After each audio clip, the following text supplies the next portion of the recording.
Hey Girl Scouts, how's it going? It is week 6 of the Entrepreneurship Challenge. I am so excited because today's challenge is a really good friend of mine. She runs her own business almost 100% from her phone. That's right, and you want to know where she does it? On a boat. That's right, she lives on a boat a lot of the year, and she's going to teach us all about her business, how she does it, and she has a very special challenge for you too. Are you ready to meet my friend Janae? Okay, Janae, take it away.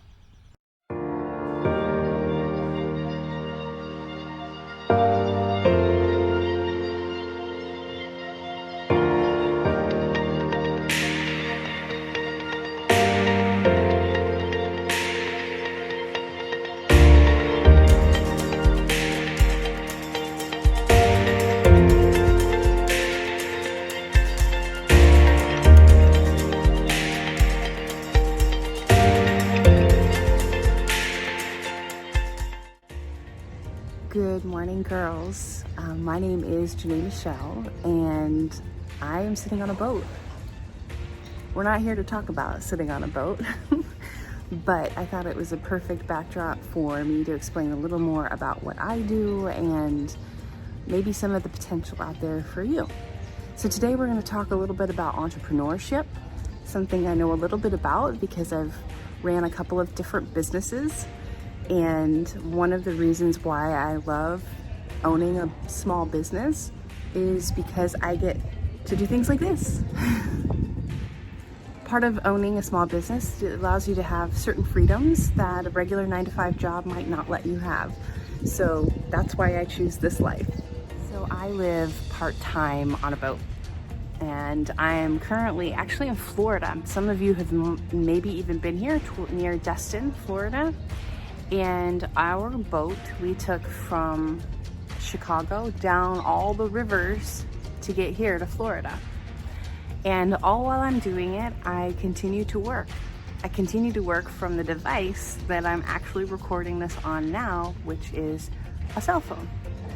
So my life allows me as a business owner to work mostly either from a laptop or a cell phone and a Wi-Fi connection or my cell phone connection as a hotspot. I spend my days working for a number of different people, all kinds of clients and all kinds of businesses and all kinds of industries. My regular work is media. I work in media. So all of your social media spaces, all of the pretty images that you might see out there, all of the written articles that you might read online, some of the video that you see put together, I do a lot of that work. So I'm the one behind the scenes working for a lot of the people that you follow to put content in front of everyone. So really today we're here to talk about two different things. One, media and its role in your life and my life. And two, entrepreneurship and how those two things come together in my world. I went to school for broadcast journalism. I went to school at the University of Nevada, Reno, and I got my broadcast journalism degree there in the year 2000. And I went into television news, and I decided I didn't want to talk about all of the kind of sad and depressing things that are on the news. I wanted to talk about more positive things. So over the course of my life, I have built all of those skills that I learned in school and all of the skills that I learned as a reporter and built a media company so I can help other companies become more visible online. So I help them with their publicity, I help them with their promotions, I help them with their blogs, and I write, a lot of their blogs for them. I have to know a lot about a lot. I have to know about all kinds of different industries, and that's what kind of makes it exciting. It makes it exciting because it changes every day. So for instance, I have a real estate client, I have a used tire client, I have a biking community and activism client, I have an HVAC, air conditioning and heating client. I have clients in all different areas. I have a wedding officiant, someone who performs weddings. She's one of my clients. So I have to know a lot about a lot of things, but you learn a lot with this job. So not only am I doing regular copywriting for them, meaning I'm writing all of the content on their websites, I'm writing the content on their social media spaces, but I'm also doing a lot of their video work. So I've learned how, through the course of my life, how to use different programs, like I'm sure some of you are familiar with iMovie or Final Cut Pro on Apple products. I use those things to build videos for their businesses. And then I use all kinds of different apps and software programs to do imagery. So I'm also a photographer, a videographer, and I edit those and add graphics to them and make them really compelling so people will engage with them on social media. So this job comes with a good bit of responsibility because I'm handling what we call the business brand. I'm handling people's reputations online. So I have to be really on my game. I have to know what I'm talking about. I have to be well researched, and I have to be able to speak effectively to people who might comment on the posts or who might ask questions or send us messages and that sort of thing. I also am just a writer, a professional writer for an organization that provides content to other businesses. So I've been hired out as like a freelance contractor. They hire me to provide written copy, articles, and blogs for their clients.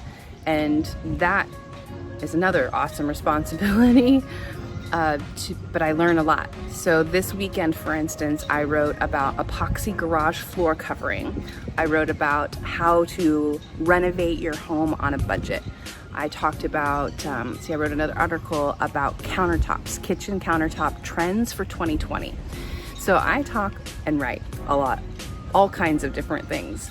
And it's a fun job and you have to be well researched. So for those of you who like research, this might be a job for you. I wanted to talk about how my career kind of in the social media space, because I do spend a lot of time talking about social media, how that relates to you. Chances are many of you are on some type of social media platform, whether that's TikTok or Instagram, maybe even Facebook. I know that's kind of for the old people, right? But for those of you who are on social media, you already probably know the dangers that lurk there, the responsibilities, the habits that people have, the way that it makes you feel. Sometimes that's not always a good thing. You tend to compare yourself in the social media space. But I'd like to suggest that you get to be part of making social media an amazing place to connect with people. You see, for all the times that maybe your parents or the news might say, oh, social media is not good, it's making kids feel horrible about themselves. Social media is just revealing what people are really thinking. Sometimes people are not thinking the greatest of things. We can't change that. But what we can change and what we can control is how we engage with those people or not engage, and what kind of content that we put in front of people, right? So for example, if you see somebody who does a TikTok and they are maybe doing one of the dances and they're not doing a very good job, instead of choosing to say, hey, you got that wrong, we could probably say, wow, you're really getting better at that. Keep practicing. You're doing a good job. It's all about making sure that we're supporting one another in these communities, because everybody is putting themselves out there, and that's vulnerable for each and every one of us, including me, including you, and including the businesses that I work for. It's vulnerable. We get to make our online spaces whatever it is that we want. We get to make them speak to who we really are or who we are becoming. We get to plant seeds about what kinds of projects or endeavors that we're doing or places that we're going. We get to connect with meaningful people who are like us, find communities of people who are like us. So you really do get to choose. So if you choose to hang out with people online who don't have your best interests in mind, you're probably going to end up finding that you don't like social media very much. But I would like to challenge you to clean up your social media spaces, get rid of any accounts that make you feel bad about yourself, get rid of any people who make negative content or who comment negative things on your account, because in the end of the day, you're not going to hang out with those people anyway, and you are responsible for making sure that your online spaces are happy and inspirational and aspirational, so that way you can continue to become the best person you possibly can become. If you're interested in a life of being online and you want to build a business of being online, where would you start? You can start anywhere. The key is you just have to start. I know that you all know YouTube stars that are maybe half your age. They just started. You don't have to be an expert at anything. You don't have to know everything about the topic that you're going to talk about or things that you're going to attempt. You just have to get started, because somewhere, someone out there is going to hope that you do that. They are waiting for you to get started, to give them permission to get started. And that's how this whole cycle works. So what do you think? Do you think that you want to be an entrepreneur? Do you think you want to own your own business? Maybe you want to own an online knitting shop. Maybe you want to have this kind of freedom where you get to travel and work from a laptop. Maybe you want to start a little Etsy shop. And maybe you make jewelry at home with your parents. Some of you might be really crafty. You are Girl Scouts after all, right? And I know you're super crafty. You might want to sell some of those things, so you can get with your parents and talk to them about how you could start an online little shop, either on Shopify. Etsy is a great place, eBay. You could start learning how to sell on Amazon. You can do these things right now. I love that this life has given me, this type of business and this type of work has given me the freedom to do stuff like this.